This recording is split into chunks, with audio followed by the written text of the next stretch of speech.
మన ప్రభువును రక్షకుడైన యేసుక్రీస్తు వారి దివ్యమైన నామమున ఈ అనుదిన జీవమనే కార్యక్రమమునకు మిమ్మల్ని ప్రేమతో ఆహ్వానిస్తూ ఉన్నాను. దేవుని మహాకృపలో మీరందరూ క్షేమకరంగా ఉన్నారని నమ్ముచున్నాను. దేవాతి దేవుడు మనకు అనుగ్రహించిన ఈ ఒక నూతనమైన దినమును బట్టి ప్రభుకు మహిమ కలుగును గాక. ఈరోజు దేవుని వాక్యములో నుండి ప్రసంగి గ్రంథము 3వ అధ్యాయము 1వ వచనం చదువుకుందాం. ప్రతి దానికి సమయము కలదు, ఆకాశము క్రింద ప్రతి ప్రయత్నమునకు సమయము కలదు. ఇదేనా అనేక మంది మన జీవితాలలో అనేకమైన రీతుల్లో సమయములను చూచేవారు ఉంటారు. నా జీవితం ఎప్పుడు మార్చబడుతుంది, నా బ్రతుకు ఎప్పుడు మార్చబడుతుంది, నా పరిస్థితులు ఎప్పుడు మార్చబడతాయని ఆలోచన చేసేవారు అనేక మంది లేకపోకుండా లేరు, కానీ అనేక మంది మన ఎదుటగా కనిపిస్తూ ఉన్నారు. ఇదేనా నా సమయాన్ని చూచి, లేదా స్థితిగతులను చూసి, లేదా వాస్తులను చూసి, లేదా అనేకమైన పరిస్థితులను చూచి ఇదేనా అనేక మంది వారి జీవితాలు బాగుపడిపోతాయని చాలా మంది చూస్తూ ఉన్నారు. కానీ దేవుని వాక్యం అంటుంది, దేవుని వాక్యము ఆయన ప్రభు సెలవిస్తున్నాడు, ప్రతిరోజు మంచిదే, ప్రతి సమయము మంచిదే. మనం చేసేది దేవుని చిత్తానుసారమైనది ఏదైనా కూడా అది మంచిదే అని ప్రభు వాక్యము సెలవిస్తూ ఉంది. సమయము దేవుని ఆధీనంలో ఉంది, అది మాత్రం మర్చిపోకూడదు. సమయము దేవుని దగ్గర ఉన్నదని మర్చిపోకూడదు. ఇది నాన్న మనం ఎంత ప్రయత్నించినా, మనం ఎంత కష్టపడినా అనుకున్న సమయానికి కొన్ని కార్యాలు జరగవు. ఎందుకంటే కాలం మరియు సమయము నిర్ణయించేది అధికారం దేవునికి మాత్రమే ఉంది.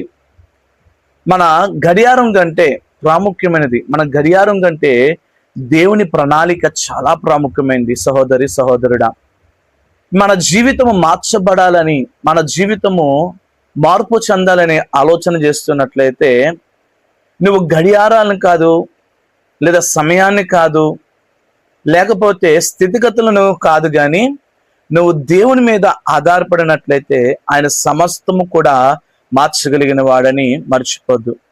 ప్రతి పరిస్థితికి ఒక ముగింపు ఉంది.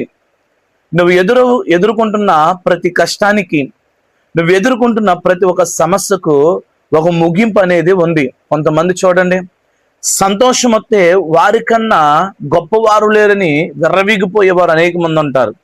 నేనంటా, నీకు వచ్చే సంతోషం స్థిరం కాదు, నీకు కలిగే దుఃఖం కూడా నీకు స్థిరం కాదు.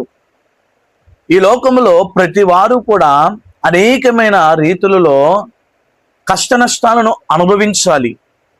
కొంతమంది సంతోషం వస్తే వారిని ఎక్కడ మనము ఆపలేం. వారికన్నా గొప్పవారు లేరని అనేకమైన ఆలోచనల చేత నడిచేవారు అనేక మంది ఉంటారు. జీవితంలో కష్టాలు వచ్చినా, సుఖాలు వచ్చినా అవి శాశ్వతం కాదు, కానీ ఆకాశం ఉన్న ప్రతి ప్రయత్నమునకు సమయం ఉన్నట్లే మన శ్రమ కూడా ఒక ముగింపు సమయం అనేది ఉంటుంది.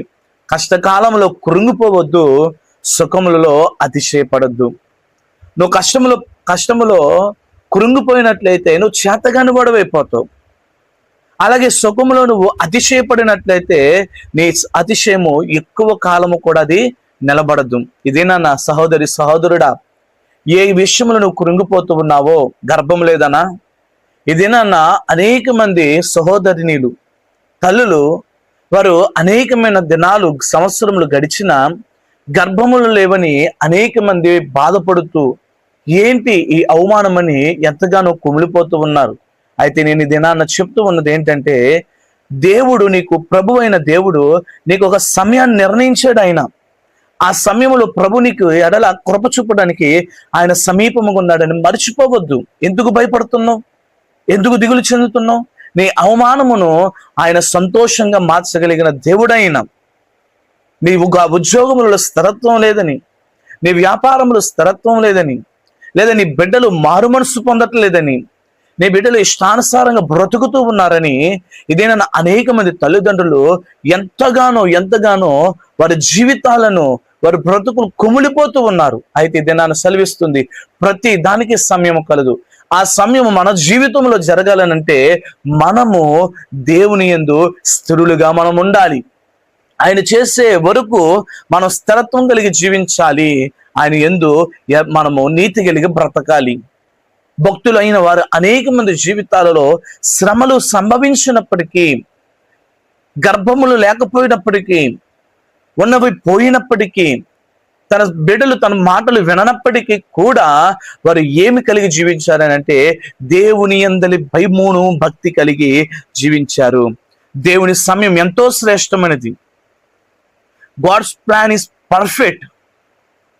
ఆయన మన జీవితంలో జరిగించేది ఏదైనా కానీ అది సమృద్ధిగా జరిగించగలిగే దేవుడని మనం మర్చిపోవద్దు.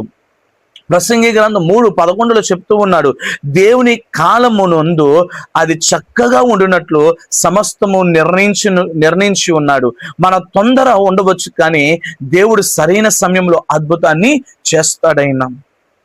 ఓపికతో దేవుని చిత్తం కోసం వేచి ఉండడం చాలా మంచిది. వివాహం విషయంలోనైనా వేచి ఉండడం చాలా మంచిది, లేదా నీ కుటుంబం విషయంలోనైనా వేచి ఉండడం చాలా మంచిదని మర్చిపోవద్దు. భక్తులైన వారు వేచి చూచి అనేకమైన కార్యములను వారు, గొప్ప కార్యములు వారు పొందుకున్నారు. అనేకమైన అద్భుతములు వారు పొందుకున్నారు. ఇది నా తల్లి, ఓపికతో నువ్వు ఉండు. దేవుని సమయం కొరకు ఎదురు చూడు. దేవుని కొరకు ప్రయాసపడు. ఆయన మన జీవితంలో కార్యము చేస్తాడు. ప్రస్తుత సమయాన్ని విలువైనదిగా ఎంచుకో. అయ్యో నాకు చేత కాదే, నా వల్ల కాదని నిరుత్సాహపడకు. దేవుడు మనకిచ్చిన ఈ కాలాన్ని ఆయన మహిమ కోసం వాడాలి. గడిచిపోయిన కాలం తిరిగి రాదు కాబట్టి నేడే రక్షణ దినము గుర్తించి దేవునికి ప్రాధాన్యత ఇవి ఆయన మన జీవితాన్ని స్థిరపరిచి నడిపిస్తాడని మర్చిపోవద్దు. సమయాన్ని వృధా చేయకుండా దైవిక ఉద్దేశాలను నెరవేర్చాలని ప్రభు పేరట మనవి చేస్తూ ఉన్నాను. మన జీవితంలో ఏది ఎప్పుడు జరగాలో దేవునికి తెలుసు. ఆయన సమయము మనకంటే భిన్నంగా ఉండవచ్చు, మనకి భిన్నంగా ఉండవచ్చు, కానీ అది ఎప్పుడు ఎక్కడ ఎలా జరగాలో ప్రభు దానిని జరిగిస్తాడని మర్చిపోవద్దు.